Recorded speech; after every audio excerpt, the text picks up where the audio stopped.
the Interesting Conversations with Interesting People podcast series with author Nigel Beckles.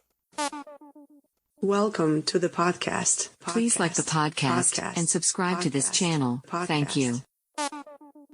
The very best way to promote your podcasts. Podpage makes it easy to create a podcast website with just a few clicks. Every page is optimized to be found on Google and it stays up to date forever. For more information, visit podpage.com. The future of podcast promotion. Have you experienced several failed relationships or been through a divorce? How can you avoid making the same mistakes again? How to avoid making the big relationship mistakes is out now. Hi, my name is Nigel Beckles. My book is packed with practical and common sense strategies that you can use to make better relationship choices. Now you can discover the dangerous myths about love. If your relationship expectations are realistic, why you could be falling in love for all the wrong reasons. How to avoid making the big relationship mistakes. It's a book that could change your life. Available from amazon.co.uk. Kindle version also available. Author Queen P. When the Mood is Right, A Poetry Journey, Mood Swings, and When the Mood is Right, A Rebirth. Books available on Amazon and all good bookstores. Get ready for takeoff. Welcome back to my Interesting Conversations with Interesting People podcast series. My guest for this episode is a licensed marriage and family therapist and also an author, Chris A. Matthews. Hi Chris, welcome to my podcast series. How are you? I'm great. How you doing? I'm very well, thank you. So where do you reside at the moment? So I'm currently out of Charlotte, North Carolina. And did you grow up there? I did. Born and raised. So you're a licensed marriage and family therapist. What other qualifications do you currently have? So I started my clinical career in the field of substance abuse counseling. So I'm also a licensed clinical addiction specialist, a certified addiction counselor, a certified substance abuse specialist that concentrates on supervising clinical interns. And I'm also an American Association of Marriage and Family Therapists approved supervisor. And I'm an SAP, which stands for Substance Abuse Professional. Well, that's a very impressive list of credentials. How did you become interested in helping people with their relationship issues? Started out as a child. My mother and father, they are currently divorced now. And I just recall being that bridge between their relationship and keeping them together, or what I thought was keeping them together. And after experiencing that as a kid, I knew I didn't want to have my children experience that. So I went to school, learned more about how to work with relationships, got the master's degree, and also applied my personal experience. I've been with my wife going on 17 years of marriage, 3 children later. So personal experience really got me into the field.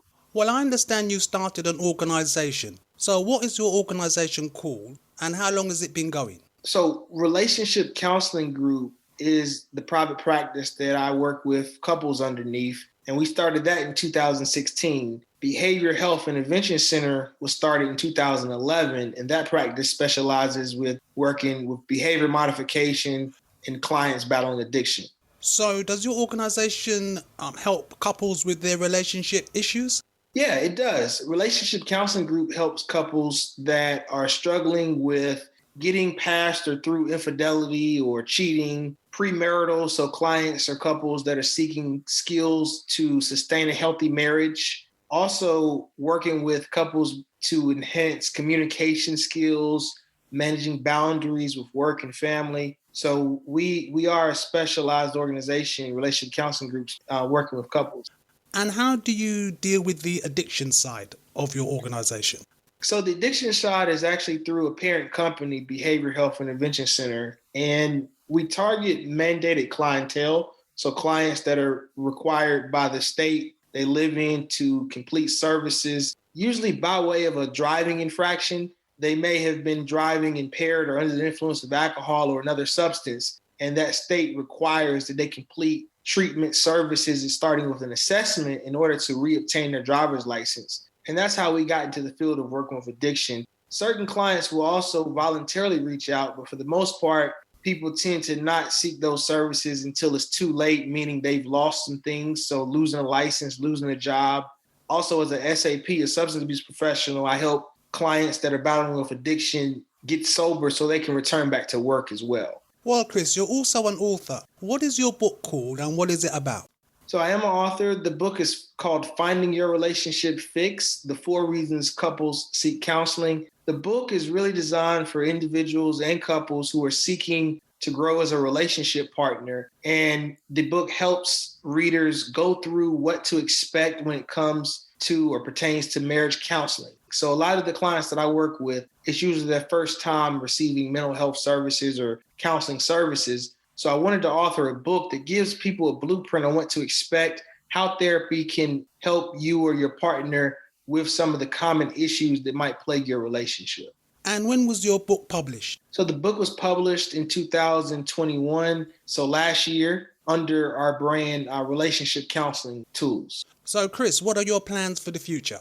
So my plans for the future are to extend my work within the field of mental health. I'm currently working on a book now. It's going to be directed toward men in mental health who are also fathers or young fathers. It goes through my journey as a young parent. My wife and I, we got pregnant while we were in undergrad in college, and we had to learn how to build a relationship. And it was truly a transformation from boyhood to manhood. So I'm working on that book now, and I'm also doing mental health programming for men to help obtain access to mental health services and to break some of those stigmas that a lot of men have. And it really transfers over into relationship building very well because, as I said earlier, a lot of the couples I see, it's their first time in therapy, and men tend to be a little bit more reserved or reluctant to seek out therapy. So I want to help debunk some of those stigmas and myths around therapy. Well, it's interesting you say that because I was reading some research a few years ago and it said that the suicide rate for men is 2/3 plus higher than it is for women. And I believe that's because a lot of guys bottle up their emotions.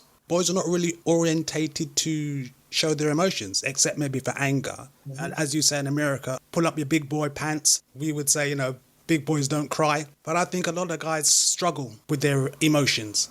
You're exactly right. It's really tough when men are only seen as those that are supposed to provide money, don't show emotion, and that's very stressful and lonely. And when you think about death by suicide, it's usually a person that's in a state of desperation where they don't believe that there's anyone who cares about them, or they don't feel like their life has any more value or worth.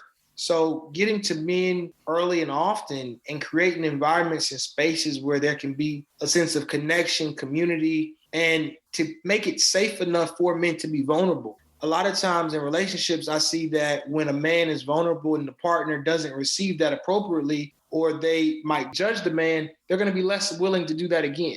And just naturally, like you stated, men aren't conditioned or programmed to express themselves outside of anger. And to create spaces to allow men the comfortability to be able to express themselves is a joy and a pleasure. And it helps me out. It's just as beneficial to me as a male therapist to work in that space as it is to my clients. So, Chris, how can people contact you?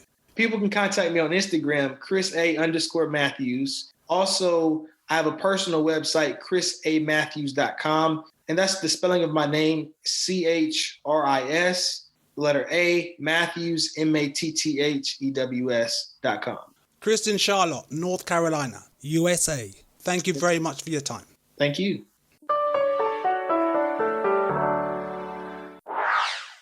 Please join me. Interesting conversations with interesting people, featuring interviews with award-winning authors, relationship and life coaches, therapists, and a wide variety of people with intriguing stories to share. Interesting conversations with interesting people. Please follow author Nigel Beckles' podcasts on Amazon Audible, Spotify, and all major podcasting platforms. Thanks.